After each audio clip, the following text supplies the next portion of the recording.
Assalamualaikum warahmatullahi wabarakatuh. Nah, kali ini saya akan menceritakan beberapa kisah keteladanan Nabi Muhammad SAW. Tapi kali ini kita akan singgung kelahiran Nabi Muhammad dulu. Ada yang tahu nih apa tanda-tandanya ketika Rasulullah lahir? Apa ya? Tandanya munculnya bintang terang di langit. Bintang yang disebut oleh orang Yahudi itu namanya bintang Ahmad. Bintang bintang Ahmad. Nah, terus kalau di Majusi itu api sembahannya padam. Kalau di Mekah itu apa ya? Kok lupa? Oh iya, hancurnya semua berhala-berhala di sekitar Ka'bah. Terus ada satu lagi. Itu dia adalah keluarnya cahaya dari perut Aminah, ibu Rasulullah ya. Sehingga dari cahaya itu, dari sinar itu, sang ibu Nabi Muhammad bisa melihat istana Busrah di Syam. Oke, udah tahu kan? Nah, kita lanjut ke sifat teladan Nabi Muhammad. Nah, yang pertama adalah jujur. Dari jujur itu Rasulullah diberi gelar Al-Amin yang artinya dapat dipercaya. Oke. Apa yang menyebabkan Rasulullah digelari Al-Amin? Sebabnya adalah akhlak Rasulullah itu selalu terjaga. Rasulullah itu santun dan suka berderma. Dan Rasulullah itu selalu jujur kata-katanya. Itulah mengapa Rasulullah digelari Al-Amin. Nah, Rasulullah itu juga dulu rajin dan jujur sejak belia. Nah, kenapa? Nah, itulah yang membuat orang mempercayai gembalanya kepada Nabi Rasulullah. Nah, itu Rasulullah saya kecil menggembalakan domba atau sama kambing itu dari umur 2 tahun sampai 5 tahun. Cukup lama kan?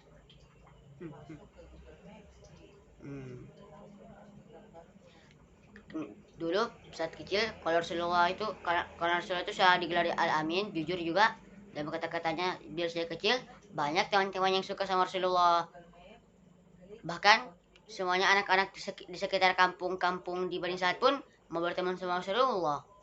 Kalau kita coba kita pergi ke mana lah, misalnya kita pergi ke sekitar sana, sekitar situ, kita ajak berteman, pasti ada yang nggak mau, kan? Jujur. Oke, kita lanjut. Nah, Rasulullah waktu muda juga itu jadi pedagang. Juga jujur melaksanakan keadaan barang dan juga menjelaskan. Nah, Rasulullah juga itu tepat kalau menimbang. Dan itulah membuat pembeli senang dan usaha Rasulullah itu pun berkembang.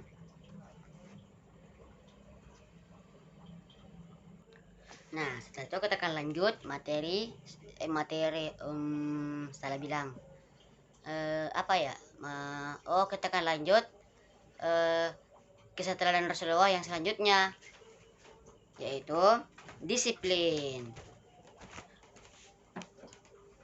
Rasulullah itu disiplin sholat berjamaah, juga menjaga saum sunnah. Beliau senantiasa bertilawah, malam pun khusyuk beribadah.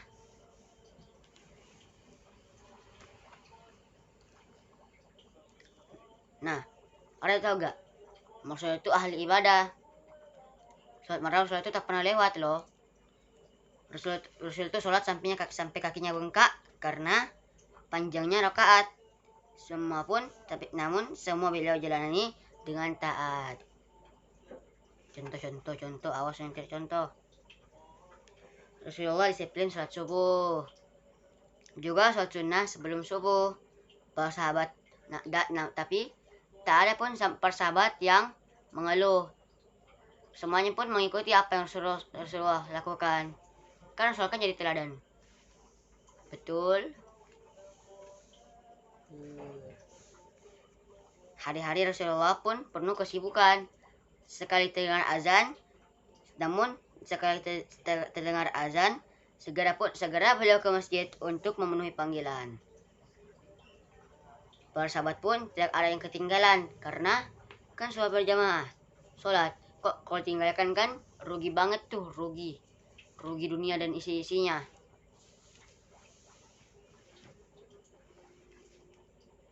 Walaupun Rasulullah menjadi pemimpin utama, Rasulullah tidak pernah melupakan keluarga. Selalu ada waktu bersama istri, anak, dan cucunya. Juga membantu pekerjaan rumah tangga.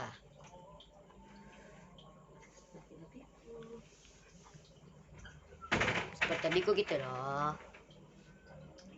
Rasulullah itu juga pembimbing umat agar semua umatnya selamat dunia dan akhirat. Anas bin Malik pernah berkata, tak pernah menghardik hingga beliau wafat. Nah, Rasulullah itu juga siapin saum sunnah. Kayak saya tuh, puasa Senin Kamis. Nah, meskipun hari panas, Rasulullah tidak pernah menyerah. Rasulullah pernah berkata, aku suka amalku diangkat saat berpuasa. Sabda Rasulullah.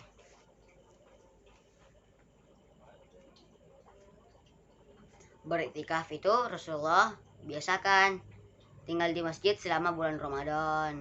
Ayo sama beriktikaf. Angkatlah, ayo ngacung tangan, ngacung. Kesenangan di rumah Rasulullah tinggalkan. Misalnya tuh main HP, tinggalkan aja, kita pergi iktikaf.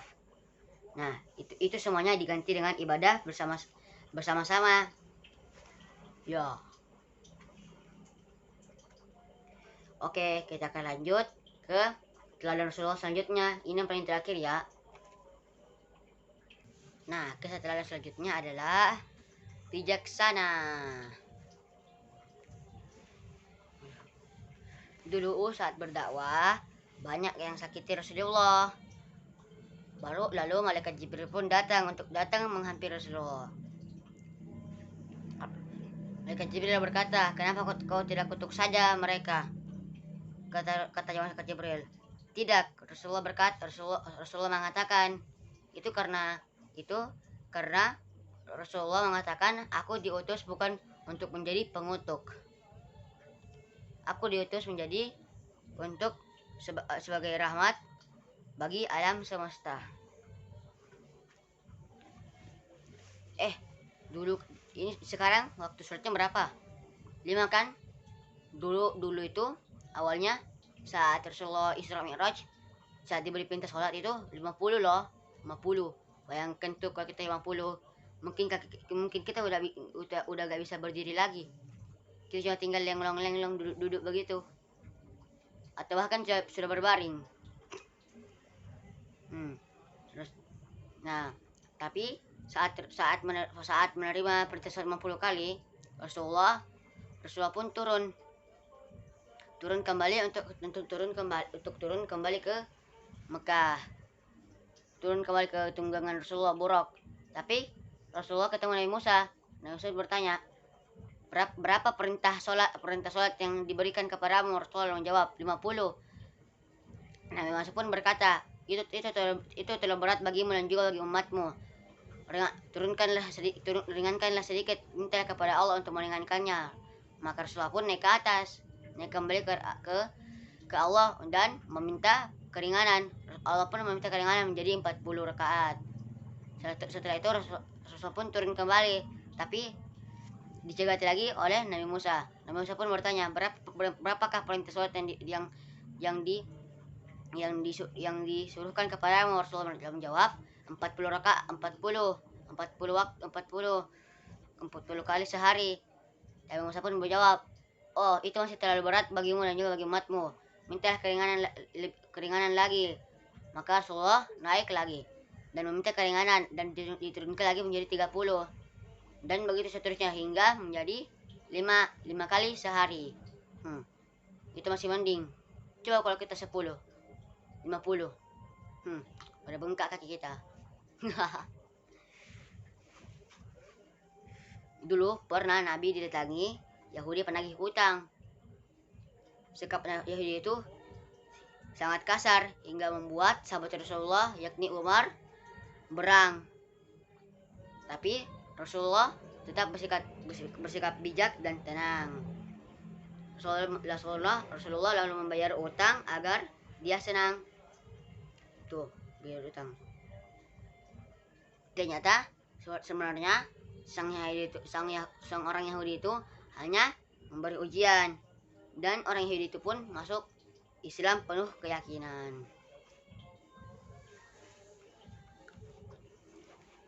Nah, ini dengar ya. Ada dulu pada satu hari ada seorang badui masuk ke dalam masjid. Orang badui itu mengencingi masjid di bagian terujung. Para sahabat pun bangkit dan hendak memukul merahi orang badui itu. Tapi Rasulullah pun melerai persahabat dan berkata, biarkan dia menyelesaikan hajatnya. Setelah itu Rasulullah pun memerintahkan persahabat untuk menyirami dan mencuci kembali bekas pipisnya atau kencing. Dilarang siapa yang suka kencing sembarangan. Dilarang tuh. Nah, seorang petugas zakat menghadap Rasulullah.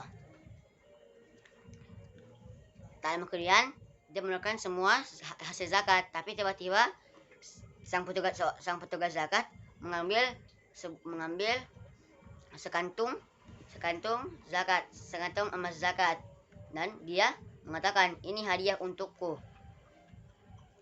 Nah, Rasulullah pun menasihatinya dalam khutbah. Apakah kalau ia di rumah saja akan mendapat hadiah? Petugas zakat itu pun sadar ia salah.